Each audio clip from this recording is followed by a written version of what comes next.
सरकार का किन सेक्टर पर फोकस रहेगा? दिग्गज निवेशक मधु केला से इस पर ईटी स्वदेश से खास बातचीत हुई।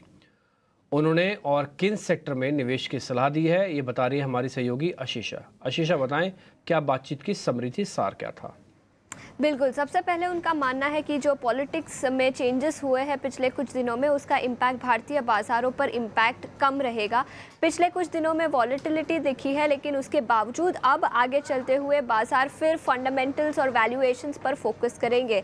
इसके अलावा रिफॉर्म्स की बात करें तो याद रखें पिछले कुछ सालों में रिफॉर्म्स पर अच्छा खासा फोकस रहा है और उनका मानना है कि भले ही एनडीए को मेजॉरिटी नहीं मिली है, लेकिन उसके बावजूद रिफॉर्म्स पर फोकस अलायंस के साथ भी अच्छा खासा रहेगा। तो कोई मेजर इम्पैक्ट कैपेक्स प्लान्स या इंडिया रिफॉर्म्स पर कोई मेजर इम्पैक्ट नहीं दिखेगा।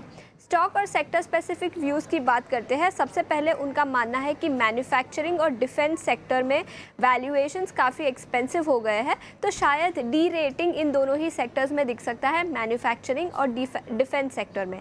इसके अलावा पावर थीम जो पिछले कुछ सालों से चल रही है वो इंटैक्ट रह सकती है, पावर डिमांड अभी भी बढ़ सकती है और स्ट्रक्चरल थीम जो पावर की है वो अभी भी इंटैक्ट है। पीएसयूज़ की बात करें तो उनका नज़रिया अभी भी बुलिश है, स्पेशली पीएसयू बैंक्स पर, लेकिन उनका मानना है कि सिलेक्टिव रहना चाहिए पीएसयू बैंक्स में। सभी बैंक्स अट्रैक्टिव है ऐसा उनका मानना नहीं है, लेकिन पीएसयू पर उनका नज़रिया पॉजिटिव है। कंज्यूमर स्टॉक्स की बात करें तो उन्होंने लिकर स्टॉक्स की बात कही है और उनका नज़रिया काफ़ी पॉजिटिव है।